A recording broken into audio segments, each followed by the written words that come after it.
हाय दोस्तों, मैं Nitin sir maths classes में आपका स्वागत है। आज मैं आपको आर एस अग्रवाल की बुक का सॉल्यूशन कराऊंगा।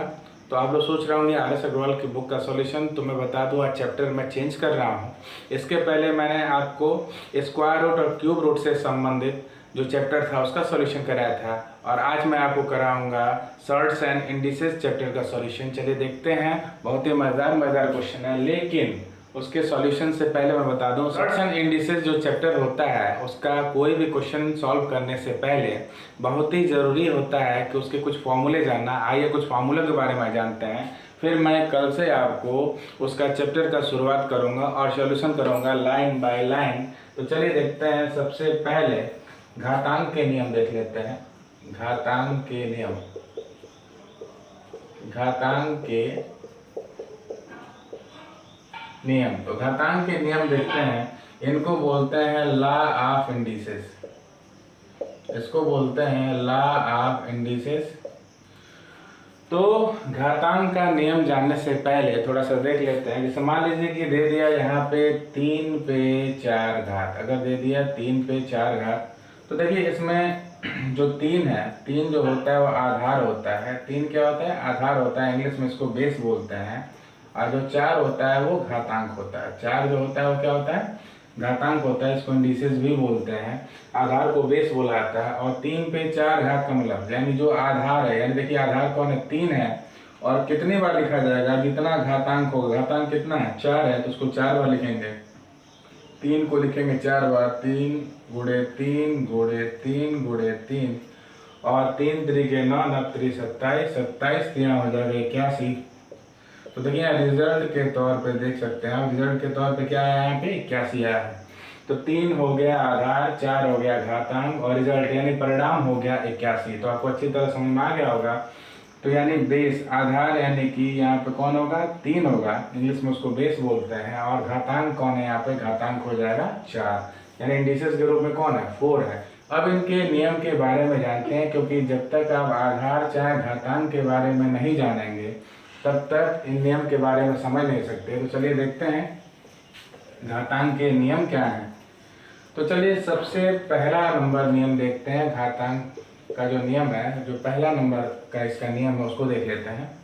देखिए ए पे m इंटू ए पे पावर n, अगर इस टाइप का दिया हो तो देखिए यहाँ पे नीचे आधार के रूप में कौन है? a है। यहाँ भी a है। अगर आधार समान हो तो हम क्या करते हैं? बीच में गुणा का चिन्ह हो। अगर आधार समान हो, बीच में गुणा का चिन्ह हो, तो घात में घात जोड़ देते हैं। यानी यहाँ हो जाएगा m प्लस n, यानी हो जाएगा a पे पावर m प्लस n। तो ऐसे देखते हैं। मान लीजिए कि एक एग्जांपल के तौर पे समझा देते हैं। जैसे मान लीजिए दे दिया यहाँ पे 3 पे 4 घात, गुणे दे दिया 3 पे 2 घात। तो देखिए आधार समान है, यहाँ भी 3 है, यहाँ भी 3 है, बीच में गुणे का चिन्ह है, तो हम घात में घात जोड़ देंगे। 4 में 2 जुड़ जाएगा, हो गया 3 पे 6 घात। आपको समझ में आ गया होगा। लेकिन यदि अगर 3 पे 4 दे दिया और 2 पे 5 दे दिया, तो यहाँ आधार समान नहीं है, तो ये घात आपस में जुड़ेंगे नहीं। ये जो घातांक है आपस में जुड़ेंगे नहीं। ये वैसे ही लिख दिया जाएगा 3 पे 4 इंटू लगा के 2 पे 5। बाकी अगर सॉल्व करना हो तो 3 का 4 बार गुणा करिए 81, और 2 का 5 बार गुणा करिए 32। 81 में 32 का गुणा कर देंगे तो आपको मालूम है, लेकिन हमको मतलब है मेन इस रूल से। पहले रूल समझते चलते हैं। तो पहला रूल हो गया। अब आ जाइए दूसरे नंबर वाले रूल पे। दूसरा नंबर वाला रूल क्या है उसको थोड़ा समझ लेते हैं। चलिए दूसरा रूल समझते हैं। देखिए a पे power m divided by a पे पावर n, यानी कि a पे घात m है और a पे घात n से इसमें भाग देना है। तो देखिए यहाँ पे जब भी बीच में भाग का चिन्ह हो, आधार बराबर हो, तो हम घात में से घात को घटा देते हैं, यानी m में से n को घटा देंगे। यानी हो गया a पे पावर m माइनस n। तो ऐसे समझते हैं। मान लीजिए दे दिया 3 पे 4 घात और फिर दे दिया 3 पे 2 घात। तो देखिए आधार समान है, तो हम क्या करेंगे? घात में से घात को घटा देंगे। 4 में से 2 को घटाएंगे, 4 में से 2 गया 2। तो देखिए यहाँ पे 3 पे 2 घात हो गया। अब आ जाते हैं अगले नियम पे। पहला नियम क्या था? अगर आधार समान, बीच में गुणा का चिन्ह, तो घात में घात जुड़ जाएगा। देखिए आधार समान था, गुणा का चिन्ह था, घात में घात जुड़ गया, 3 पे 6 घात आया था। दूसरा नियम था आधार समान हो, बीच में भाग का चिन्ह हो, तो घात में से घात हम घटा देंगे। देखिए आधार समान था, बीच में भाग का चिन्ह था, तो घात में से घात को घटा दिया। 4 में से 2 गया, 2 आ गया, यानी 3 पे 2 घात। अब आ जाते हैं तीसरे नंबर वाले रूल पे। तीसरा नंबर वाला रूल देखते हैं। तीसरा नंबर वाला रूल देखिए क्या है कि अगर a पे m घात, इसके ऊपर अगर m घात दिया हो तो क्या होगा। तो देखिए यहाँ m है, यहाँ n है, तो जब भी घात के ऊपर घात हो, देखिए जब भी घात के ऊपर घात हो, दोनों घातों का आपस में गुणा हो जाता है, तो m इंटू n हो जाएगा, यानी कि m का n में क्या हो जाएगा, गुणा हो जाएगा। अगर ऐसे ही दे दे a पे m to the power n to the power p, तो ऐसे देखिए घात के ऊपर घात है, m के ऊपर, यहाँ देखिए a to the power m है, m to the power n है और n to the power p है, यानी पूरे पे पावर n है और इस पूरे पे पावर क्या है, p है।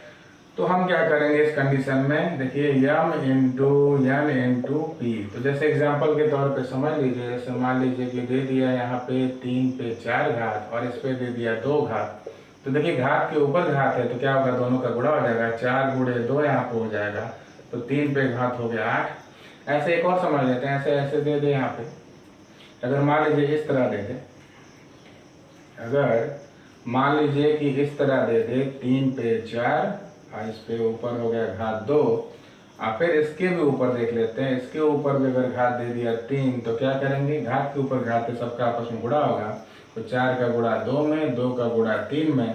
अब चलिए देखते हैं, 4 दुनिया 8 तरीके 24, तो 3 पे घात हो गया 24। तो ये भी आपको समझ में आ गया होगा। तो देखिए जब भी घात के ऊपर घात हो तो इनका आपस में क्या करते हैं, गुणा कर देते हैं, आपको अच्छी तरह समझ में आ गया होगा। तो चलिए देखते हैं आगे, चौथे नियम पे आ जाते हैं। चौथा नंबर नियम क्या है, देखिए चौथा नियम देखिए, ए बी पे पावर n अगर इस टाइप कर दिया हो तो क्या हो जाएगा, यहाँ पे a पे भी n हो जाएगा और b पे भी n हो जाएगा। देखिए आधार समान है नहीं, आधार अलग अलग है, और जब पूरे पे अगर कोई पावर दे दिया हो, कोई इंडिसेस यहाँ पे हो, चाहे कोई घात यहाँ पे दिया हो, तो देखिए यहाँ पूरे पे n घात है तो a पे भी n घात हो जाएगा, b पे भी n घात हो जाएगा।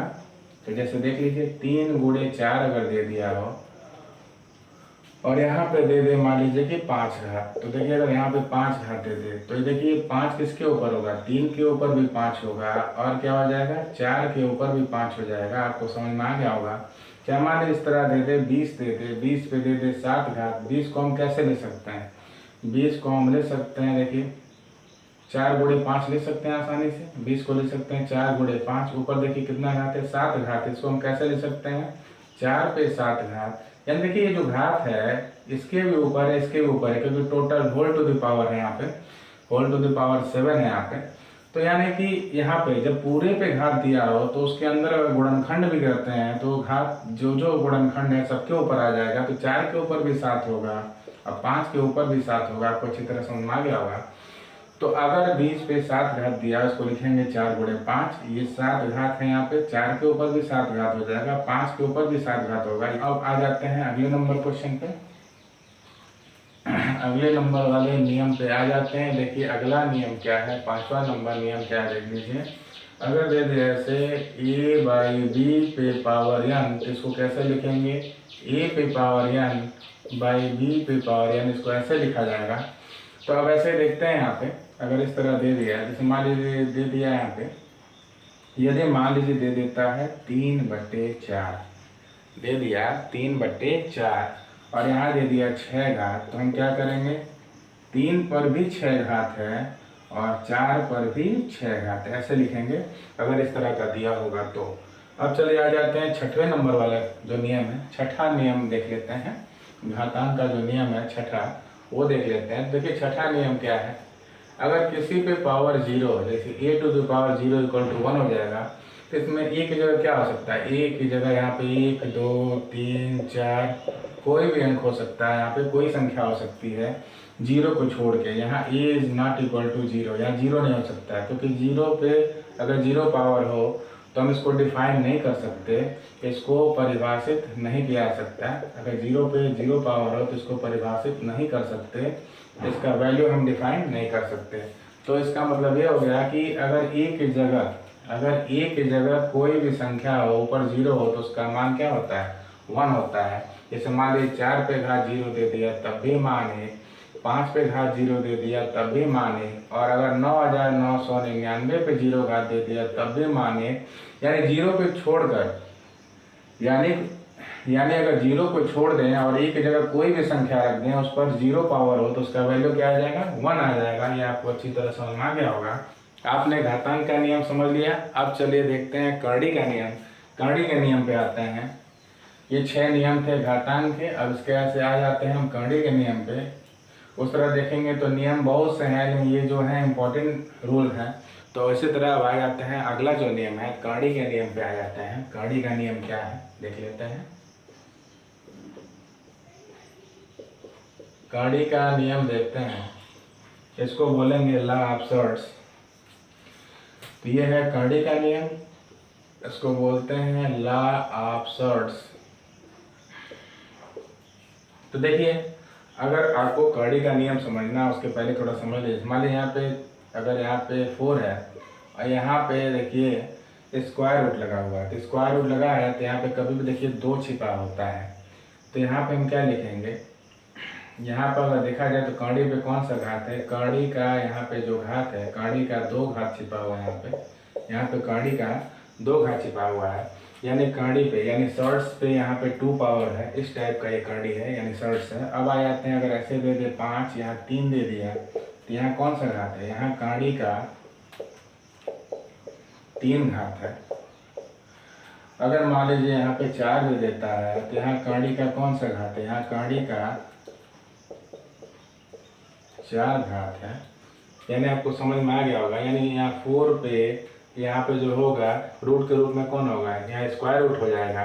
और यहाँ देखिए 5 पे क्या हो जाएगा, यहाँ क्यूब रूट हो जाएगा। और यहाँ 7 पे क्या होगा, 7 पे 4th रूट हो जाएगा। अब इसको लिखते कैसे देख लीजिए। अगर इसको लिखना हो घात के रूप में, तो करड़ी का 2 घात है, यहाँ 2 छिपा होता है, इसको हम 4 पे 1/2 लिख सकते हैं। ऐसे देखिए यहाँ पे 3 छिपा हुआ है, 3 छिपा नहीं, यहाँ 3 दिया हुआ है, तो 5 पे हम क्या लिख सकते हैं, यहाँ 1/3 लिख सकते हैं। ऐसे इसको अगर लिखना हो तो देखिए आधार के रूप में कौन है, 7 है, आधार अंदर है, उसको लिख लेंगे। और देखिए यहाँ 4 है, तो 4 पे कितना हो जाएगा, 1/4 घात। ऐसे मान लीजिए कि कोई संख्या दिया हुआ, जैसे मान लीजिए कि दे दे यहाँ पे, यहाँ n घात है, तो देखिए यहाँ करड़ी का कौन सा घात हुआ, करड़ी का हो गया n घात, यानी nth रूट यहाँ पे हो जाएगा।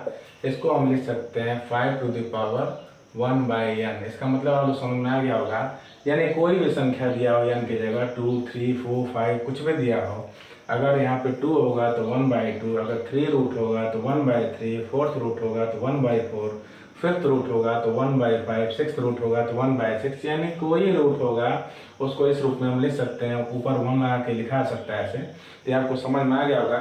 तो जब तक समझते नहीं करड़ी का नियम आपको बढ़िया से समझ में नहीं आता। तो चलिए देखते हैं, अब इनके जो नियम है वो देखते चलते हैं, इनके रूल्स क्या हैं। देखिए करड़ी का पहला नियम देखते हैं। जैसे मान लीजिए कि यहाँ अंदर a है, यहाँ nth रूट है, आप पूरे पे पावर n है, तो देखिए इसको हम सीधे सीधे a लिख सकते हैं। कैसे a लिख सकते हैं, देखिए यहाँ पे a है, अभी हमने बताया था, अगर इस तरह दिया है तो इसको 1/n लिख सकते हैं। और देखिए यहाँ पूरे के ऊपर n है, तो हमने बताया था आपको, घातांक के नियम में बताया था कि अगर घात के ऊपर घात तो दोनों का गुणा हो जाता है। तो a पे 1/n इंटू n, तो n से n क्या होगा, कैंसिल हो जाएगा, केवल a बचेगा। तो ऐसे एग्जाम्पल के तौर पे समझ लीजिए, एक संख्या लेके समझा देते हैं। तो 4 दिया है, यहाँ पे 3 घात है, पूरे पे भी 3 घात है, तो इसको हम सीधे क्या लिख सकते हैं, यहाँ भी 3 और यहाँ भी 3 है, सीधे इसको 4 लिख सकते हैं। कैसे लिख सकते हैं, देखिए 4 के ऊपर क्या हो जाएगा, 1/3, और पूरे पे 3 हो जाएगा। तो देखिए यहाँ पे 4 पे 1/3 गुणे 3, 3 से 3 कैंसिल, इसको सीधे हम 4 लिख सकते हैं। तो आपको अच्छी तरह समझ आ गया होगा। ये हो गया फर्स्ट रूल, करड़ी के नियम का फर्स्ट रूल हो गया। अब आगे बढ़ते हैं, सेकंड रूल देखते हैं इसका। अब देखते हैं इसका सेकंड रूल क्या है।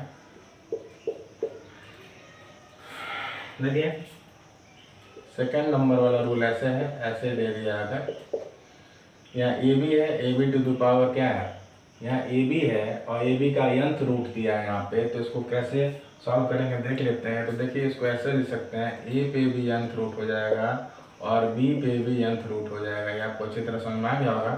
तो ऐसे देखते हैं, जैसे मान लीजिए कि यहाँ पे दे दिया 12, 12 को हम लिख सकते हैं क्या, 12 को हम लिख सकते हैं 3 गुणे 4 लिख सकते हैं। तो इसको हम कैसे लिख सकते हैं, यानी 3 पे भी nth रूट हो जाएगा और इनटू क्या होगा, यहाँ 4 पे भी nth रूट हो जाएगा। ये आपको अच्छी तरह समझ में आ गया होगा। यानी अगर 12 है n रूट है तो n इसके 3 के साथ भी n आ गया और 4 के साथ भी n आ गया। ये आपको समझ में आ गया होगा। चलिए एक और देख लेते हैं। अगर ऐसे दे दे 20 हो, यहाँ पे 4 दिया हो, तो हम 20 को क्या लिख सकते हैं, 20 को हम लिख सकते हैं 4 गुणे 5। तो ये जो 4 पावर है 4 के साथ भी हो जाएगा और यहाँ पे देखिए किसके साथ हो जाएगा, 5 के साथ। यानी अगर यहाँ 4 है तो 4 के साथ भी 4 हो जाएगा, यानी 4 के साथ भी 4 हो गया, 5 के साथ भी 4 हो गया। तो यानी कि देखिए अगर इस तरह दिया हो तो ऐसे ले सकते हैं। देखिए अगर इस तरह दिया है तो ऐसे ले सकते हैं, अगर ऐसे दिया हो तो इसको ऐसे ले सकते हैं। ये आपको अच्छी तरह समझ में आ गया होगा। अब आ जाते हैं थर्ड रूल पे। इसके थर्ड रूल क्या है देखते हैं इसका। चले आ जाते हैं थर्ड रूल पे। थर्ड रूल क्या है देख लेते हैं। थर्ड रूल देखिए ऐसे दिया हुआ है, जैसे मान लीजिए यहाँ a/b है और यहाँ पे n पावर है, तो इसको ऐसे लिखेंगे a to the power n हो जाएगा, यानी a का nth रूट। देखिए a/b है, a/b का nth रूट अगर दिया हो तो a पे भी nth रूट हो जाएगा और यहाँ b पे भी nth रूट हो जाएगा। आपको अच्छी तरह समझ में आ गया होगा। तो जैसे ऐसे समझ लेते हैं। जैसे मान लीजिए 3/4 दे दिया और यहाँ पे मान लीजिए कि 7th रूट है, यहाँ 7th रूट है, तो हम क्या लिखेंगे, 3 का भी 7th रूट लिख सकते हैं और 4 का भी हम यहाँ पे क्या लिख सकते हैं, 7th रूट लिख सकते हैं। आपको अच्छी तरह समझ में आ गया होगा। अब आ जाते हैं रूल नंबर यानी लॉ नंबर 4 पे। 4 नंबर लॉ क्या है इसका, 4 नंबर रूल क्या है देख लेते हैं। तो आ जाते हैं 4th नंबर वाले पे। देखिए यहाँ पे अगर दे दिया, अगर ऐसे दे दिया तो इसको हम कैसे लिख सकते हैं, इसको ऐसे भी हम लिख सकते हैं। देखिए कैसे लिखा जा सकता है। देखिए अगर इस तरह का दिया हो, a to the power 1/n है, पूरे पे पावर m है। अगर इसको हम ऐसे लिखते हैं a पे power m to the power 1/n, तो बात वही होगा। देखिए अगर इनका गुणा करें तो भी m/n होगा, इनका भी गुणा करें तब भी क्या होगा, m/n होगा। तो इसको हम ऐसे लिख सकते हैं a to the power m है और 1/n क्या हो जाएगा, यहाँ रूट के रूप में हो जाएगा। तो आपको अच्छी तरह समझ आ गया होगा कि अगर इस तरह दिया हो तो कैसे इस तरह लिख सकते हैं। तो चलिए एक एग्जाम्पल के तौर पर देख लेते हैं, ऐसे एग्जाम्पल के रूप में समझते हैं। चलिए जैसे मान लीजिए दे दिए यहाँ पे दे दिया आपका, मान लीजिए 10 दिया हुआ हो और ऊपर देखिए कितना दिया है, 4 घात दिया है। तो हम क्या कर सकते हैं, देखिए यहाँ पे 10 पे 1/3 पूरे पे पावर क्या है 4। इसको हम ऐसा भी लिख सकते हैं 10 पे घात 4 और पूरे पे पावर कितना होगा 1/3। बात वही होगा क्योंकि इनका भी गुणा करेंगे तो 4/3 है, इनका भी गुणा करेंगे तो क्या होगा 4/3 होगा। तो इसको ऐसे लिख सकते हैं 10 पे 4 पूरे पे हो गया क्यूब रूट। देखिए इस रूप में लिख दिया गया।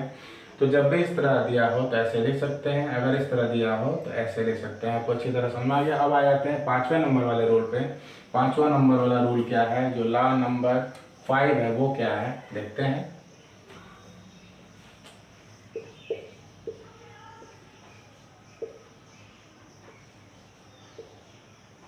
देखिए अगर ऐसे दिया हो तो इसको हम ऐसे लिख सकते हैं। देखिए यहाँ n रूट है, यहाँ पे m रूट है। अब क्या करेंगे, m में n का गुणा हो जाएगा, mn हो जाएगा और यहाँ a हो जाएगा। आखिर ये होता कैसे इसको देख लीजिए। देखिए अंदर a है तो यहाँ पे 1/n लिख सकते हैं और देखिए बाहर क्या है m है, तो इसको हम लिख सकते हैं 1/m। और आपको मालूम है कि पावर के ऊपर पावर दोनों का मल्टीप्लाई हो जाता है, तो 1 में 1 का मल्टीप्लाई 1 और m में n का मल्टीप्लाई हो जाता है mn। और जब भी इस रूप में दिया हो तो हम इसको ऐसे लिख सकते हैं m और यहाँ पे हो जाएगा a। इसको हम ऐसे लिख सकते हैं। तो देखिए ऐसे समझ लेते हैं। मान लीजिए दिया है यहाँ पे 3 पावर है, जैसे 4 पे 3 पावर है और यहाँ पे देखिए 5 पावर है। तो अब क्या करेंगे, देखिए यहाँ पे 4 है और 4 हो गया तो क्या होगा, सीधे सीधे 5 में 3 का यहाँ क्या होगा मल्टीप्लाई कर सकते हैं। कितना हो जाएगा 5 3 जा 15, यहाँ हो गया 4, यानी 4 पे 15th रूट हो जाएगा 4। देखिए आज आपने 2 तरह का नियम पढ़ा, एक घातांक का नियम था और एक आप देख रहे होंगे कड़ी का नियम है। तो ये जानने के बाद से मैं कल से आपको RS अग्रवाल की बुक का सॉल्यूशन कराऊंगा, घातांक और कड़ी चैप्टर का। तो इसी के साथ आज का वीडियो समाप्त होता है। आप सभी लोग को नमस्कार, जय हिंद, जय भारत।